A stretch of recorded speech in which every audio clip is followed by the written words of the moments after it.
Good morning. The last day on board here, Sea Day, as we're making our way back to Port Canaveral. And this morning we have the Seuss at Sea breakfast. There's Carrie's sister, Stephanie, over there.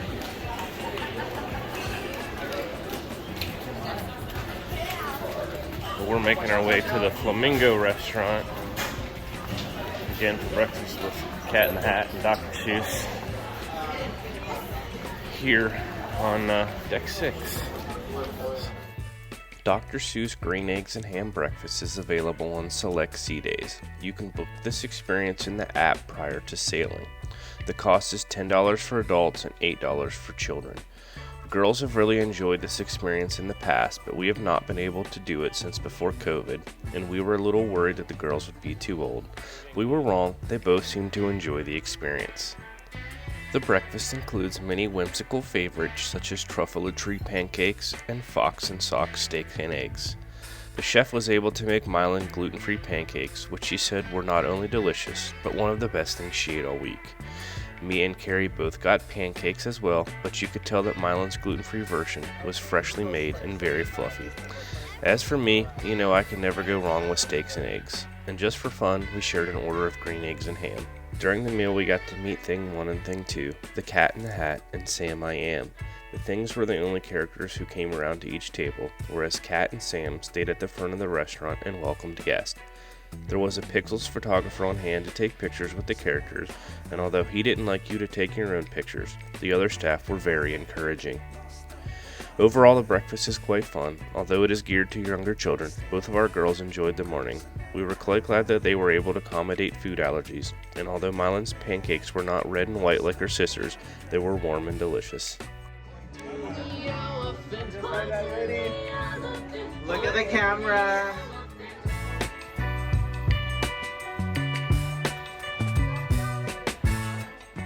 After not being tall enough earlier in the week, a different member of the sports squad measured Mia today. And guess what? When she stands up straight, she is tall enough.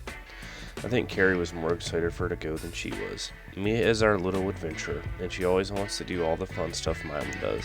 It was now her turn to do the ropes course. When Mylan was first tall enough to do the ropes course, we were cruising with family on the Carnival horizon back in 2019. During her first turn, she got scared during one of the obstacles, and the entire crowd on the sports deck was cheering her on. Thanks to some great coaching from her cousin Jackson, she made it through, and the whole deck erupted in celebration for her.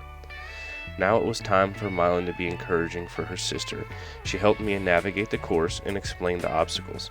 Right off the bat, there is an over-the-water zip line. Mylan had done it earlier in the week, and while Mia did chicken out on her first trip around the course, she did it the second time. The Sky Course, as it's called on the Mardi Gras, consists of 20 different elements and is the largest one on any Carnival ship. Participants must be 48 inches tall, but this experience is not for everyone, as some parts extend beyond the edge of the ship and are 150 feet above the water. On the Mardi Gras, the zip line and the perch both extend beyond the edge of the ship.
As a reward for all the hard work, we treated the girls to a virgin daiquiri.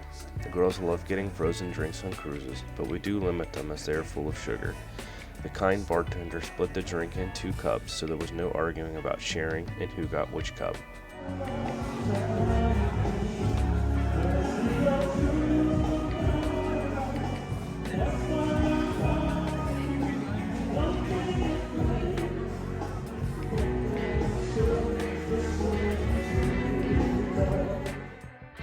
The girls asked to go to the afternoon session at Camp Ocean. They truly love going to the kids' camp on board and have thoroughly enjoyed the time spent there this week.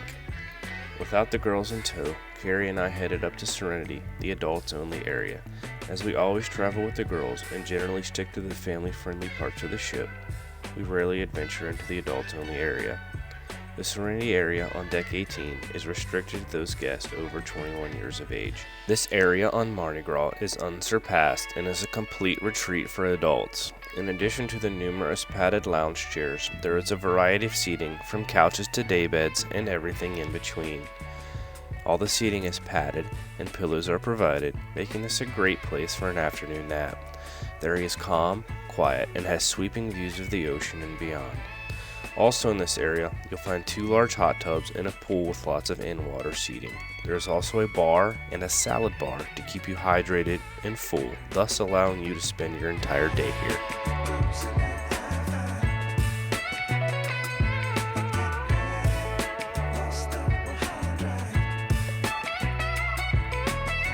Later in the afternoon, an ice sculptor demonstrates his craft on the pool deck. Watching these artists at work is always exciting, as you never know what it'll be. For me, it takes almost to completion to figure out what it's going to be. This is a unique presentation that is always fun to watch. Crowds do tend to gather at the beginning, but generally will disperse as he finishes. As it was our last day on board, we decided to snack around the ship and revisit some of our favorite treats from the week. For Carrie, this meant returning to Shaq's Big Chicken for a sandwich. This is where she ate lunch on embarkation day, so it was fitting that her last lunch on board is back here. This quick service restaurant was rarely busy, and I believe many people forgot about it as it's tucked away in the back of the ship on deck 16, near the tides pool. Mylan rode the Bolt again this afternoon, this time by herself. She loved having control of the throttle and being able to control the speed and apply the boost. We were able to get some good pictures and video of her from the stairs that take you up to the water slides. Here you will be on level, if not slightly above the track. Once again, there was quite a wait to get on the ride, so be prepared if you decide to go. How was it? Good. And what was the ride like? Well, it went very fast, and you're tall enough, you had to have your feet down here and stuff. I couldn't do it in the back, but I can do it in the front. This is the throttle. This is where there's a button, and to make it really go fast, you can do it on these belts up here. And to make it go for you to really feel it, you use the throttle to go max speed.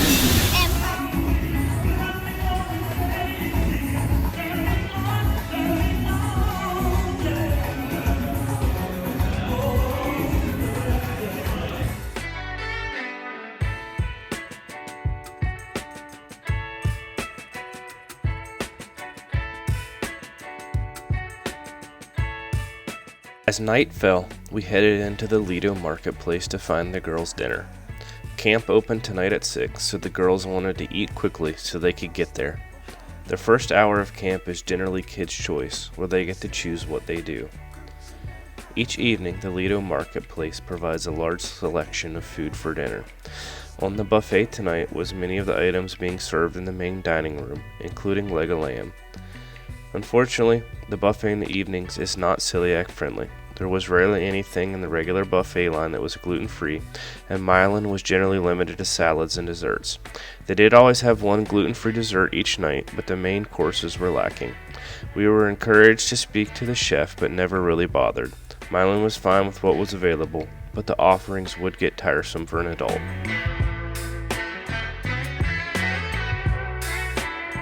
After eating, we took the girls to camp. Here on the Mardi Gras, the kids are divided according to age, and Mylan and Mia are in separate groups for much of the time. Some cruise lines have started combining the ages and allowing for more free play, whereas Carnival has stuck to their age groups and continue to offer structured activities much of the time.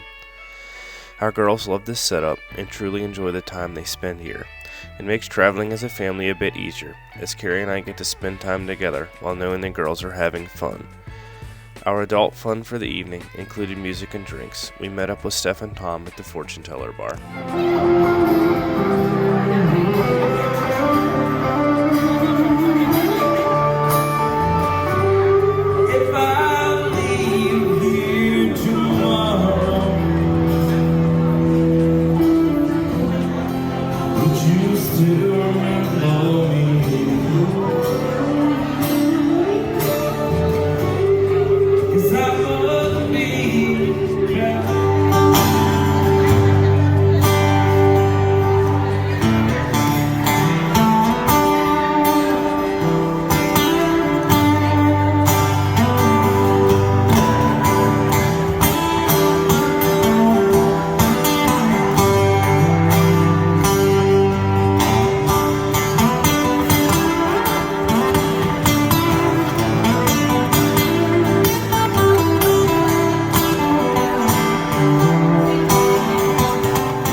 Dinner tonight was back at Chibang. I love Chinese food, and since I was diagnosed with celiac disease, I have struggled to find gluten-free Chinese. We were all impressed with the food on our first night, and looked forward to coming back tonight. This time we ordered so many appetizers that we could have skipped the main course, as we were already full. Nevertheless, the food was delicious and the server was great. Throughout the week, we ate at 3 of the specialty restaurants, including the Pig and Acre, Cucina del Capitano, and here at Chibang. Chibang was by far the best all around. The servers were quick, polite, and helpful, and the food was great.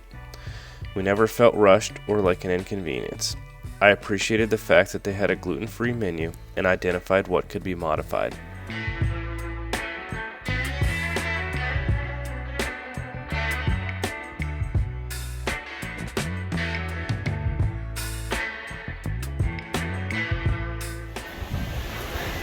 Last night out here on the balcony and the moon is bright again. It has the ocean lit up. And then the other direction, the way we're sailing,